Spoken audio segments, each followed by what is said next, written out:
이런 윤석열 정부를 지금 무너뜨리기 위해서 좌파들이 별의 별짓을 다 하고 있다는 겁니다. 자, 어제도 보니까 어떤 거 하고 있느냐. 지금 막 증인 출석을 마구잡이로 시키고 있다는 거예요. 네, 오죽하면 도가 넘었다라고 말하고 있습니다. 자, 실제 이번 주 금요일에 열리는 탄핵 청문회와 관련돼서 이원석, 정진석 등을 추가 증인 채택을 했고, 더 나아가 오는 이진숙 방통위원장 청문회와 관련돼서도 이틀간에 열리며 증인을 대거 채택했다라는 겁니다. 자, 이진숙 청문회만 하더라도 이틀간 연예인 등 73명의 증인 채택을 했다라는 거예요. 그냥 마구잡이로 망치 두들기고 있는 겁니다. 마구잡이로. 네. 근데 결국에는 뭐라는 겁니까? 여러 차례 말씀드렸지만 이거 자체가 말이 안 된다는 거예요. 실제 대통령실 뭐라고 말하고 있습니까? 응할 수 없다라고 말하고 있습니다. 더 나아가 이원석 검찰총장도 청문회 불출석할 것으로 지금 알려지고 있어요. 자, 이렇기 때문에 민주당이 아무리 엄포를 놓고 망치를 두들겨도 우리는 뭐로 가면 됩니까? 법대로 가면 된다라는 말씀을 제가 다시 한 번 더 해드려 보는 것입니다. 그만큼 지금 민주당이 얼마나 막 나가고 있는지를 확인해 볼 수 있다는 건데, 자, 이런 가운데서 이렇게 민주당이 막 나갈 수 있는 이유 중에 하나가 제가 뭐라 말씀드렸죠? 바로 편향된 언론들이라고 제가 말씀을 드렸어요. 편향된 언론들. 마찬가지입니다. 민주당이 이러한 청문회를 여는 과정 속에서, 민주당이 이러한 말든 입법 폭거를 과정 속에서 누가 계속해서 불쏘시개를 넣어주고 있습니까? 바로 편향된 언론들이 계속해서 불쏘시개를 넣어주고 있다는 겁니다. 자, 어제도 보니까 JTBC가 또 단독 보도예요. 이것도 단독 보도, 이것도 단독 보도, 이것도 단독 보도, 이것도 단독 보도, 이것도 단독 보도, 계속해서 단독 보도를 하고 있습니다. 네, 매일같이 단독 보도를 해. 매일같이. 자, 그런데 중요한 건 이제 이런 거죠. 이 단독 보도와 관련돼서 제가 여러 차례 말씀을 드렸지만 그냥 우리가 넘어갈 수 없다라는 말씀을 제가 전해드린 겁니다. 자, 무엇보다 저는 어제 JTBC 단독 보도 중에서 가장 어처구니 없는 게 무엇이었냐면요. 바로 이런 겁니다. 자, 단독 해병대 수사단 최초 보고서 입수. 자, 시청자 여러분들, 해병대 수사단의 단장이 누굽니까? 박정훈입니다. 박정훈. 즉 박정훈이 썼었던 최초 보고서를 입수했다고 단독 보도를 달아놓은 거예요. 그리고 그 보고서 안에 어떤 내용이 있느냐? 이런 내용이 있다는 겁니다.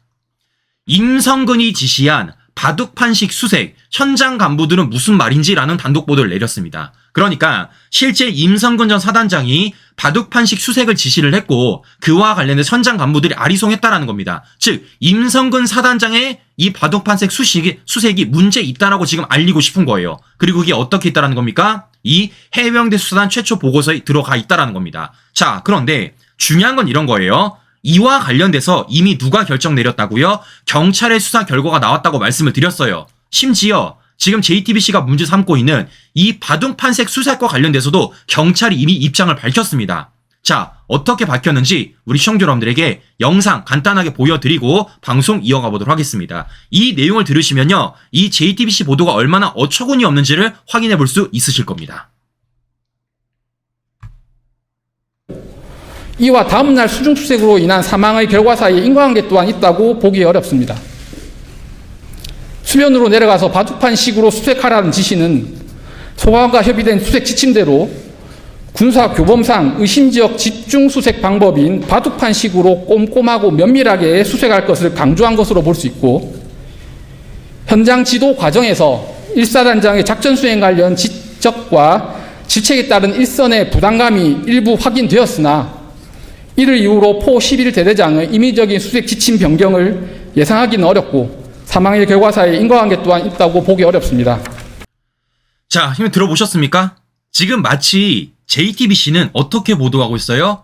임성근 전 사단장이 독단적으로 바둑판식 수색을 지시했고 그와 관련돼서 이번 사망 사건이 벌어진 것처럼 지금 보도 단독을 때리고 있는 겁니다. 그런데 앞서 말씀드린 이 경찰 수사와 관련된 내용을 들어보니까 어떻다라는 겁니까? 아니라는 거예요. 실제 바둑판색 수색은 뭐라는 겁니까? 소방과 협의된 수색 지침이라는 겁니다. 혼자만의 내리진 명령이 아니라는 거예요. 갑작스러운 게 아니라는 겁니다. 두 번째 뭐라는 겁니까? 군사교범상 의심지역의 집중수색 방법이라는 겁니다. 즉 뭐예요? 원론적인 지시라는 거예요. 원론적인 지시. 소방과 이미 협의된 내용이고 더 나아가 군사교범상 안에 들어있는 원론적인 지시사항이라는 겁니다. 근데 그걸 지금 뭐하고 있습니까? 마치 임성근만의 독단적인 수색 지시인 것처럼 그렇게 보도를 하고 있고 이게 지금 박정훈이 써놨던 최초 보고서에 들어가 있다라고 얘기하고 있다는 겁니다. 이 얼마나 웃깁니까, 신규 여러분들. 이 얼마나 웃겨요. 자, 다시 말씀드립니다. 임성근 전 사단장은요, 그와 관련돼서 지휘 통제권이 없었다고요. 그래서 일반적인 지시와 점검에 지나지 않았다라는 겁니다. 그런데 그런 지시를 실제 물에 들어가라고 얘기한 사람이 누구라는 겁니까? 포병 11대대장이라는 겁니다. 포병 11대대장. 임성근 전 사단장은 통제권이 없기 때문에 원론적인 지시를 내렸지만 그와 관련돼서 현장에서 그것을 잘 알아듣고 위험을 판단해야 되는 포병 11대대장이 뭐 한 거예요? 실제 허리 아래까지 들어가라 명령을 내린 거예요.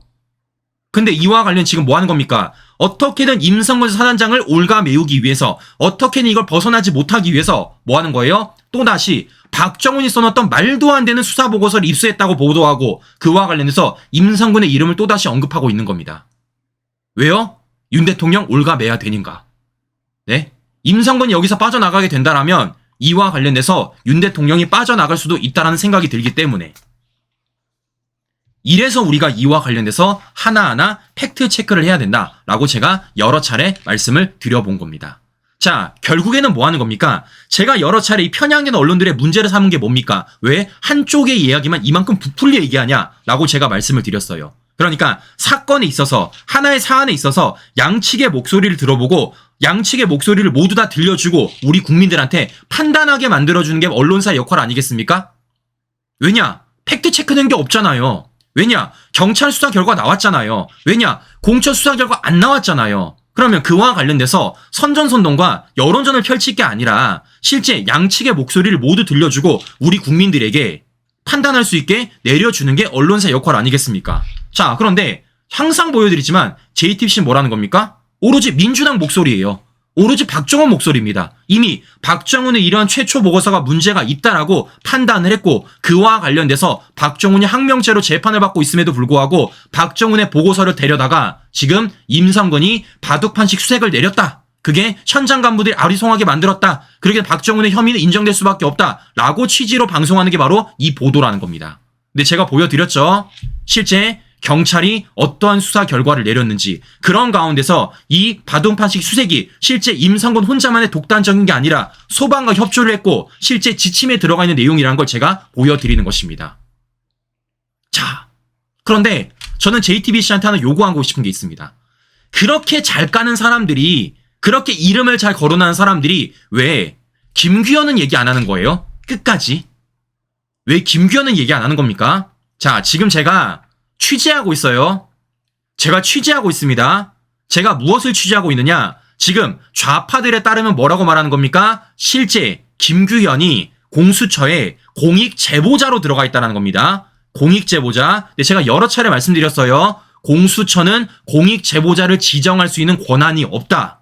근데 지금 이들은 공익 제보자라고 말하고 있습니다. 제가 이와 관련돼서 지금 다 취재하고 있습니다. 실제 공수처가 공익 제보자로 인정을 했는지, 실제 그 사람이 누구인지 제가 다 취재하고 있어요. 제가 관련하여서 문건 들어오고 자료 들어오면 우리 시청자 여러분들에게 모두 다 전달드리도록 하겠습니다. 그러는 순간 이들의 완전한 보도가 저는 깨지게 될 것이다 라고 말씀을 드려보는 것입니다. 이런 식으로 우리가 하나하나 잡아가면 된다라고 제가 여러 차례 말씀을 드려보는 것이에요. 자, 그런데 중요한 건 이런 겁니다. 자, 그러면 결론적으로 우리는 뭘 해야 되겠습니까? 이런 언론들을 바로 잡아야 돼요. 이런 언론들을. 잘 아시는 것처럼 지금 좌파들의 패턴이 어떻습니까? 실제 언론이 띄워주고 언론이 띄운 것을 실제 민주당이 받아들고 그와 관련 정쟁화시키는 게 이 좌파들의 패턴 아니겠어요? 우린 이걸 여러 차례 봤습니다. 지난 박근혜 대통령 불법 탄핵 시절에도, 실제 이번 김만배 신앙님의 대선 개입 여론 조작 사건에도, 심지어는 이 해병대원 특검이 있어서도 우리 한두 번 본 게 아니에요. 이렇기 때문에 우리는 이와 관련 바로 잡아야 되는 겁니다. 즉 뭐 하는 겁니까? 이와 관련해서 뿌리채 잡아야 된다는 거예요. 뿌리채. 자, 그래서 윤석열 정부가 실제 이와 관련해서 어떻게 했습니까? 그 역할을 하기 위해서 이진숙 방통위원장을 지명하지 않았습니까? 자, 그리고 이와 관련돼서 지금 민주당은 뭐 한다는 거예요? 이진숙 청문회를 이틀간 열어서 증인을 73명이나 채택을 했다는 겁니다. 선전선동하는 거죠. 자, 그럼 여기서 중요한 건 또 이런 겁니다. 왜 이들이 연예인을 증인 채택을 했을까라는 겁니다. 결국에는 뭡니까? MBC가 보도했기 때문이에요. MBC가 보도했기 때문. 그러니까 MBC 주장에 따르면 이진숙 후보가 뭐 했다라는 거예요? 좌우파 영화 연예인들을 나눴다라는 겁니다.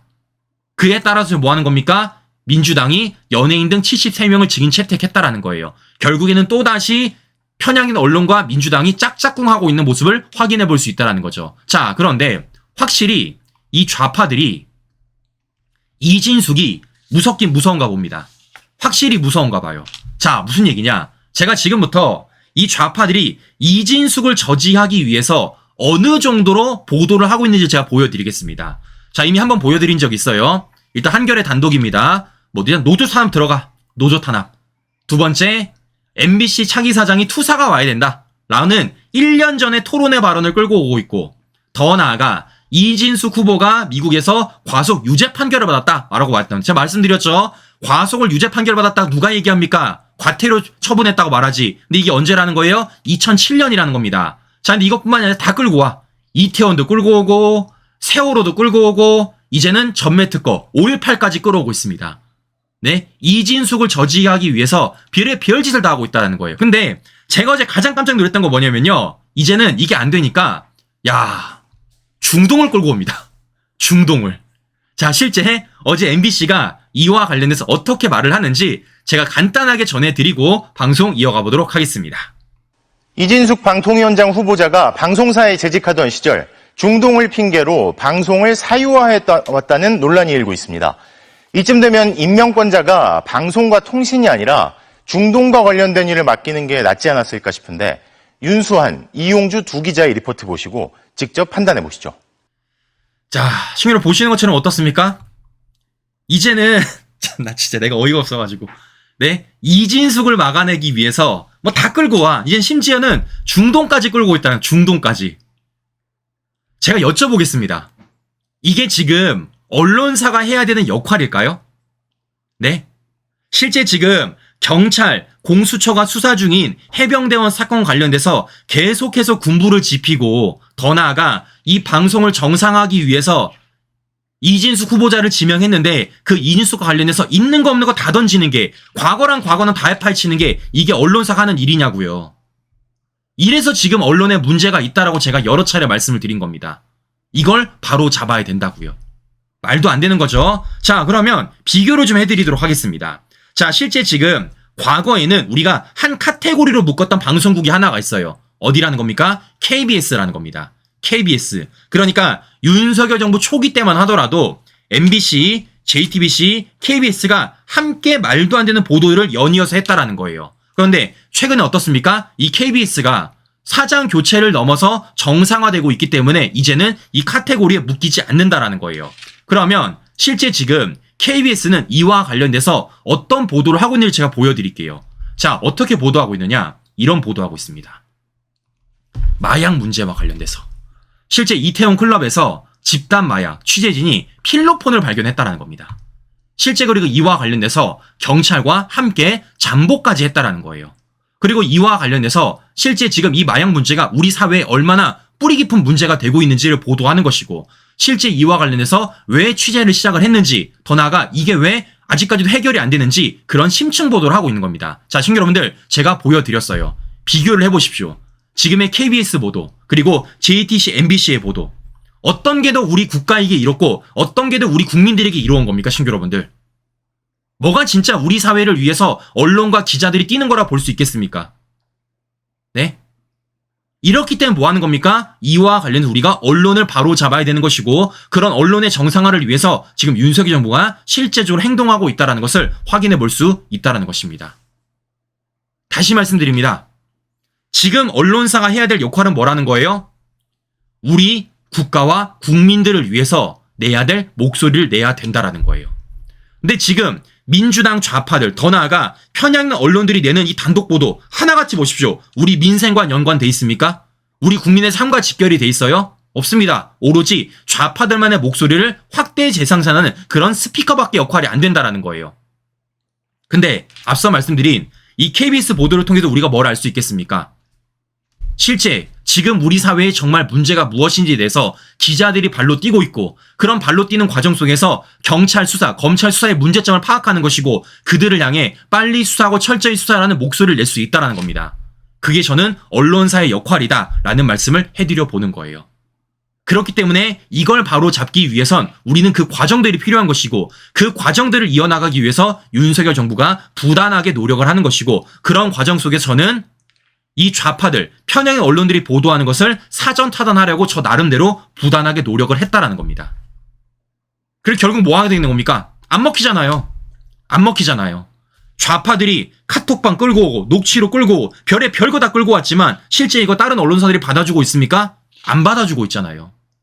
이렇기 때문에 이와 관련돼서 우리가 그냥 고개 끄덕이는 게 아니라 그냥 이와 관련해서 전전긍긍하는 게 아니라 이와 관련해서 하나하나 반박하고 어떤 게 사실이고 어떤 게 진짜인지에 대해서 알려주는 게 더 중요하지 않을까라는 말씀 전해드리는 겁니다. 저는 그리고 그런 역할 계속 할 것이다 라는 말씀 전해드려보는 거예요. 자, 무엇보다 여러 차례 말씀을 드리지만 결국에는 뭐라는 겁니까? 시간이 지나면 진실이 드러나게 된다라는 거예요. 자, 이 예로 하나를 들어드리면 일단 김건희 여사와 관련돼서도 지금 진실 하나하나가 드러나고 있다는 겁니다. 자, 뭐라는 겁니까? 실제 최재형이 뭐라고 얘기했어요? 다른 접견자들도 쇼핑백을 들고 대기하고 있다라는 헛소리를 했었습니다. 그러니까 김건희 여사에게 청탁을 하는 게 자기뿐만이 아니라 다른 사람도 또 있다라고 제가 최재형이 말했다 말씀드렸죠. 실제 그리고 서울의 소리에서 뭐 보여줬다고요? 이 영상을 보여줬다라고 말씀드렸습니다. 네, 마치 이 사람이 청탁 대기자인 것처럼 그리고 이 사람이 이 쇼핑백 안에다가 뭔가를 담아온 것처럼 그렇게 얘기를 했다라는 거예요. 그런데 결론적으로 뭐라는 겁니까? 저 사람 누구라는 거예요? 서류든 행정관이었다라는 겁니다. 심지어 쇼핑백도 아니고 에코백이라는 거예요. 그리고 이와 관련해서 김건희 여사 측은 뭐 냈다라는 겁니까? 실제 그 에코백을 이렇게 공개까지 했고 심지어는 그 당시 행정관이 입었던 옷과 스카프 사진까지도 제출을 했다라는 겁니다. 뭐 하는 겁니까? 최재형의 구라를 제대로 증명하게 된 것이죠. 자, 무엇보다 이런 과정 속에서 뭐까지 공개했습니까? 실제 카톡 내용과 통화 내용까지 공개했잖아요. 일단 김건희 여사에게 전달해주지 않았다라는 것. 두 번째, 최재형의 그 어떠한 청탁도 들어주지 않았다. 권한이 없다라는 얘기까지 모두 다 공개하지 않았습니까? 즉 뭐 하는 거예요? 최재형의 모든 말들이 다 거짓말이었다는 걸 이 자료 하나를 통해서 우리가 하나하나 확인해 볼 수 있다는 겁니다. 그러면 이제 결론적으로 뭐가 남은 겁니까? 바로 이거 하나 남은 겁니다. 파우치. 검찰이 그래서 실제 이 파우치와 관련돼서 제출해달라라고 공문을 요청했다라는 겁니다. 그러면 이걸 실제 검찰이 받아들었고 실제 이게 포장지도 하나도 안 까졌다라면 아무 문제가 없는 것 아니겠어요? 자, 그래서 실제 지금 검찰이 어떻게 판단을 하고 있느냐? 이미 끝났다라는 겁니다. 청탁금지법 위반이 아니다라고 무게를 가졌다라는 거예요. 법적으로 아무 문제가 없다라는 거예요. 법적으로. 지금 뭐 하는 겁니까? 그냥 좌파들의 선전선동, 좌파들의 함정 몰카에 불과하지 않았다라는 걸 확인해 볼 수 있다라는 겁니다. 그리고 이와 관련해서 실제 최재형과 서울의 소리 측은 고소 고발 당했기 때문에 이들은 이와 관련해서 저는 엄벌 받아야 된다라고 제가 말씀을 드려보고 싶은 거예요. 결국에는 뭐라는 겁니까? 시간이 지나면 지날수록 그 진실관계는 밝혀진다라는 거예요. 당장은 좌파들의 선전선동에 우리가 밀리는 것처럼 보여지지만 실제 우리의 수사기관을 통해서 우리가 진실을 밝혀내면 되는 것이고 그런 수사기관의 수사 결과를 통해서 우리 국민들에게 그 하나하나를 알리면 된다라는 겁니다. 이렇기 때문에 제가 말씀을 드리는 거예요. 좌파들의 물음표 우리가 동조하지 말아야 된다. 좌파들이 물음표 던지면 우리도 더 많은 물음표를 던져야 된다라고 제가 여러 차례 말씀을 드린 겁니다. 자, 무엇보다 더 중요한 건 이런 겁니다.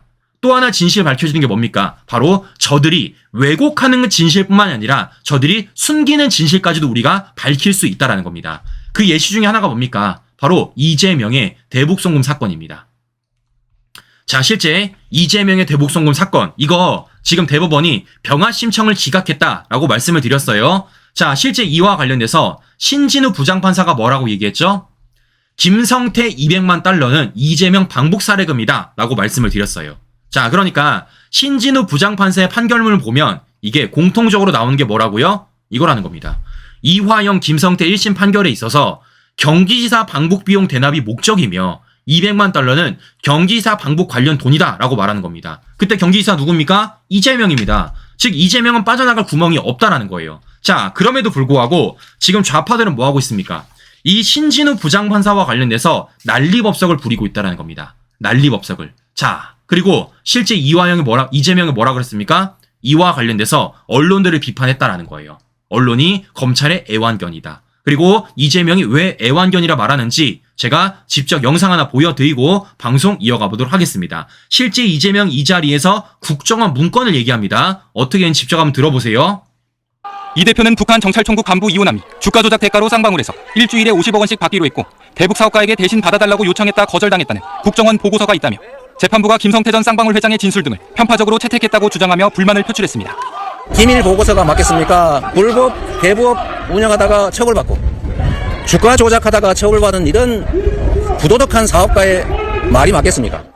또 앞서 공범 안부수 아태평화 교류협회장 1심 재판부는 북한에 보낸 800만 달러가 쌍방울 주가 상승을 노리고 벌인 대북 사업이라고 판시했다면서 왜 언론이 지적하지 않느냐며 이렇게 말했습니다.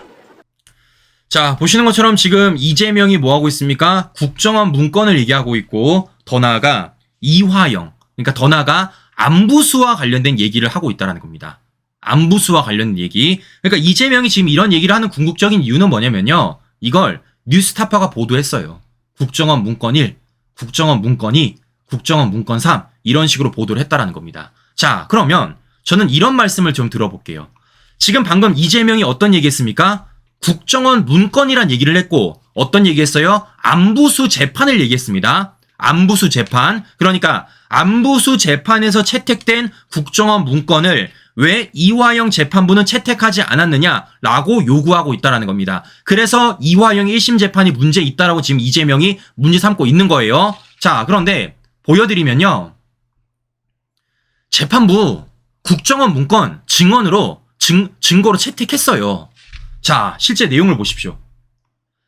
재판부가 압수수색 등으로 확보한 국정원 문건을 전부 증거로 채택했고 국정원 문건 대부분의 내용이 관련자 법정 증언, 객관적 자료들과 일치하는 등 공소사실에 부합하는 유력한 증거로 판단했다라는 겁니다. 즉 좌파들 말처럼 이화영 재판부가 신진우 부장판사가 국정원 문건을 선별적으로 증거로 채택한 게 아니라 모두 채택했다고요.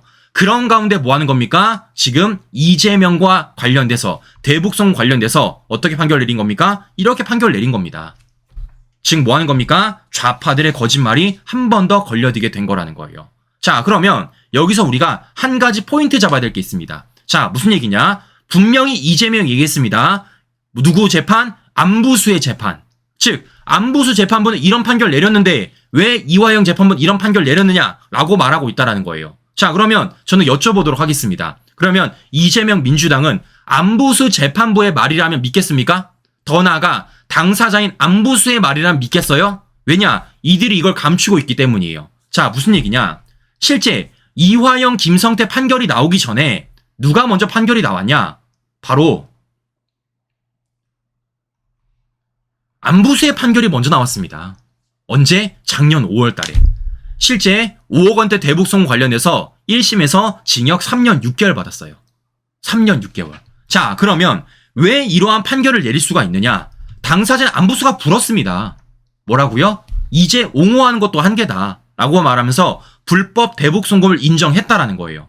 심지어는 이와 관련돼서 내가 이화영 요구로 김성태와 20년 직이라는 허위 진술을 했다라고까지 인정을 했습니다. 심지어는 이화영 소개로 내가 김성태를 알게 됐다라는 법정 증언까지 하게 된 거예요. 이런 모든 정황 증거에 있어서 뭐 하는 겁니까? 안부수 재판부가 대북송 관련돼서 1심에 징역 3년 6개월을 선고받은 겁니다. 그럼 제가 여쭤보겠습니다. 지금 이재명 민주당이 뭐 하고 있습니까? 안부수 재판과 관련돼서 그 재판부는 이런 판결 내렸는데 왜 이화영 재판 다른 판결 내렸느냐라고 말하고 있다라는 겁니다. 근데 결론적으로 모두 뭐라는 겁니까? 대북송금을 다 인정했다라는 거예요. 안부수 재판부나 이화영 재판부나 김성태 재판부나 모두 다 지금 이러한 대북송금을 인정했다라는 겁니다. 그럼 제가 여쭤보는 겁니다. 대북송금 인정하냐고요? 결국 뭐 하는 겁니까? 지금 선별적으로 재판부를 끌어다가 선별적으로 우리 국민들이 또 호도하고 있다는 걸 확인해 볼 수 있다는 겁니다. 이래서 우리가 하나하나 다 반박을 해야 된다라고 제가 말씀을 드려보는 거예요. 자, 무엇보다 지금 계속해서 이재명이 더 나아가 민주당이 이 신진우 부장판사와 관련된 문제를 삼고 있는데요. 자, 이 안부수 대북송금 1심 재판부. 이분이요, 신진우 부장판사 아니에요. 누구냐? 이정재 부장판사입니다. 이정재. 네. 지금 뭐 하는 겁니까? 지금의 이재명의 대북송금 사건은요, 신진우 부장판사의 판결문만 있는 게 아니라 이정재 판사의 판결문까지 있다라는 거예요. 근데 이분이 어디 있습니까? 수원지법에 있다라는 겁니다. 즉 이재명이 신진우 부장판사를 벗어나더라도 이정재 판사에게 재판을 받게 되면 저는 그 결과 달라지지 않을 것이라고 생각을 하는 겁니다. 그만큼 지금 이 수원지법이 이 대북송 관련돼서 얼마만큼의 재판을 열었고 얼마만큼 많은 자료들을 확보했고 얼마만큼 이 자료들을 분석했는지를 확인해 볼 수 있다는 말씀을 제가 전해드리고 싶은 겁니다. 자, 그리고 무엇보다 이 재판 과정에 있어서 가장 중요한 게 한 가지가 있습니다. 바로 무엇이냐? 바로 이거예요. 자, 실제 이재명과 김성태의 통화와 관련돼서 3명이 이구동성으로 목격을 했다라는 겁니다. 그 중에 한 명이 누구냐? 바로 안부수라는 거예요. 안부수. 내가 이재명이랑 김성태랑 통화하는 거 목격했다라는 겁니다. 그러면 안부수는 왜 자신이 통화를 목격했다고 말할 수가 있는가? 같이 있었으니까. 네? 안부수, 김성태, 이화영 같이 있었으니까요. 네? 이 자리에 실제 뭐 했다는 겁니까? 김성태가 중국 선양에서 이재명과 통화했다라는 겁니다. 실제 이재명은 고맙다고 발언했다라는 거예요. 그 자리에 함께 있었던 안부수가 뭐라는 겁니까? 내가 목격했다고 얘기하고 있는 겁니다. 근데 제가 여쭤보는 겁니다. 지금 이재명 민주당 좌파들은 뭐 하고 있습니까? 안부수 재판부와 관련돼서 굉장히 신뢰를 표명하고 있고 이화영 재판부는 신뢰를 표명하지 않는 것 아니겠습니까? 그런데 당사자인 안부수조차도 지금 대북송금을 인정하고 있고 이재명과 김성태의 통화, 즉 이 연결고리를 인정하고 있다라는 거예요. 그럼 이거 인정하는 거예요? 인정하는 겁니까? 결국에는 뭐 하는 겁니까? 순간을 또 벗어나고자 우리 국민들을 호도하고 있다는 걸 확인해 볼 수 있다는 것이죠. 자, 더 중요한 건 뭐라고요?